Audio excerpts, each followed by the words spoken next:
মন্ত্ৰী ৰঞ্জিত দাস নহয় বজালীৰ বিজেপি প্ৰাৰ্থী। তেওঁ প্ৰতিদ্বন্দ্বিতা কৰিব ভৱানীপুৰ সৰভোগ সমষ্টিত। তেন্তে বিজেপিয়ে মিত্ৰদল অগপক এৰি দিব নেকি নামনি অসমৰ অতি গুৰুত্বপূৰ্ণ সমষ্টিটো? নে বিজেপিয়ে অন্য কোনো প্ৰাৰ্থী সাজু কৰি থৈছে? ৰঞ্জিত দাস ডাঙৰীয়া আমাৰ বজালী সমষ্টিত নিৰ্বাচনত হয়তো অৱতীৰ্ণ নহ'ব। তেখেত ভৱানীপুৰ সৰভোগ সমষ্টিত প্ৰাৰ্থিত্ব আগবঢ়াব, এই কথা প্ৰায় নিশ্চিত হৈছে। আৰু এই কথাটো নিশ্চিত হৈ যোৱাৰ লগে লগে বজালী বিধানসভা সমষ্টিত নানান চৰ্চা চলি আছে। সকলো কাৰ্যকৰ্তাই দলৰ হকে বিভিন্ন সময়ত দেহে কেহে কাম কৰিছে। গতিকে এই 8গৰাকী আমাৰ প্ৰাৰ্থিত্ব প্ৰত্যাশীৰ মাজৰ পৰা কোনোবা এগৰাকীক প্ৰাৰ্থিত্ব আগবঢ়োৱাটো আমাৰ দলৰ ফালৰ পৰা সকলোৱে বিচাৰিছে। হয়, 8গৰাকীকৈ প্ৰাৰ্থীয়ে বিজেপিৰ পৰা প্ৰাৰ্থিত্ব বিচাৰিছে বজালীত। বিজেপিয়ে সহজে সমষ্টিটো এৰি নিদিয়ে অসম গণ পৰিষদক।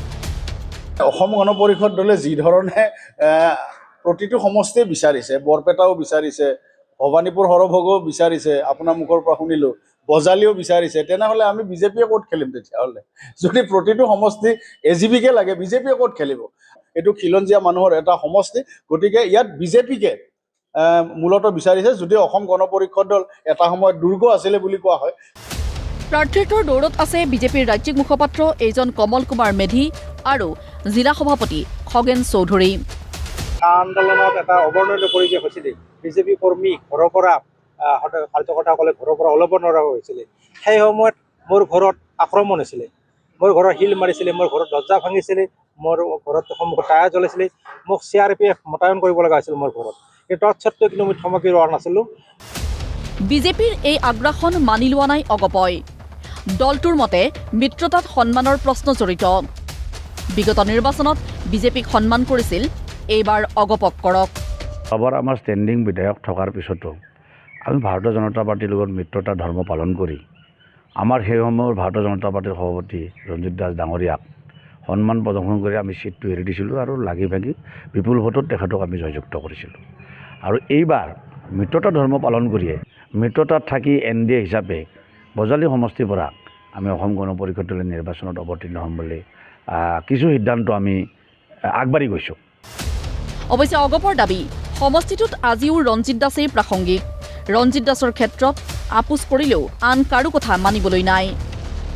ৰঞ্জিত দাস প্ৰাসংগিক, বজালী সমষ্টিতেই হওক বা ভৱানীপুৰ সমষ্টিতেই হওক, তেখেতে য'তে হ'লেও নিৰ্বাচন খেলিম বুলি আমাক কৈ আছে। গতিকে আমি সেই কথাটো NDAৰ অংশীদাৰ হিচাপে আমি যি ব্যক্তিকেই টিকট নিদিয়ক কিয় আমি সমৰ্থন জনাম। ইফালে অভয়াপুৰীৰ পিছত এইবাৰ সৃজন গ্ৰামত শক্তি প্ৰদৰ্শন অসম গণ পৰিষদৰ। সৃজন গ্ৰামকে ধৰি অভয়াপুৰী বঙাইগাঁও লাগে অসম গণ পৰিষদক। কাৰণ সমষ্টিকেইটাত জয়ী হোৱাৰ শক্তি হেনো অগপৰহে আছে। আমগুৰিতেই হওক, অভয়াপুৰীতেই হওক, যি জিকিব সেই পাব টিকট। আৰু সেইটো মুখ্যমন্ত্ৰী ডাঙৰীয়াই কৈছে, বা সেইটোৱে শুদ্ধ আৰু সত্য। বঞ্চিত হ'ল নিৰ্দলীয় বা বন্ধুত্বপূৰ্ণ প্ৰতিযোগিতা হ'ব নেকি? আলাপ আলোচনা হোৱাই নাই, গতিকে বন্ধুত্বপূৰ্ণ নিৰ্বাচনৰ কথাটো অহা নাই। আৰু পৰাপক্ষতো বুজা পৰা সুন্দৰভাৱেই হ'ব। বিষয়বোৰ অৱশ্যে অতুল বৰায়ো জানে। পিছে সভাপতিয়ে সদায় মাত মাতিব নোখোজে। মুখ্যমন্ত্ৰীৰ দৰেই একেই ভাও লোৱাত ব্যস্ত অতুল বৰা। আগৰ পৰা কৈ আহিছোঁ যে যিটো দলৰ নিজৰ মাজত যিটো দলৰ নেতৃত্বই ঐক্যটো ৰাখিব পৰা নাই, এক কৰি ৰাখিব পৰা নাই, নহ'লেনো ভূপেন বৰা ইয়াৰ পৰা ওলাই গ'লহেঁতেন নেকি? সেইটো দলে আকৌ বিৰোধী যিবিলাক দল আছে সেইবিলাকক কেনেকৈ এক কৰি আগবাঢ়ি যাব পাৰিব? অৱশ্যে এইবিলাক কংগ্ৰেছৰে পুলি পোখাই আছিল, সেই কথাও মই কৈছোঁ। সেইটো হ'বও পাৰে, নহ'বও পাৰে। হকেই বা নহওক, এইটো কোনো ইয়াত ফৰক নপৰে। কাৰণ মুখ্যমন্ত্ৰী ডাঙৰীয়াৰ নেতৃত্বত ৰাজ্যখনত যি দ্ৰুত বিকাশ সম্ভৱ হৈছে যোৱা 5টা বছৰত, ৰাইজে খুব ভালদৰে এই কথাটো উপলব্ধি কৰিছে, দেখিছে। ব্যুৰ' ৰিপৰ্ট, প্ৰতিদিন টাইম।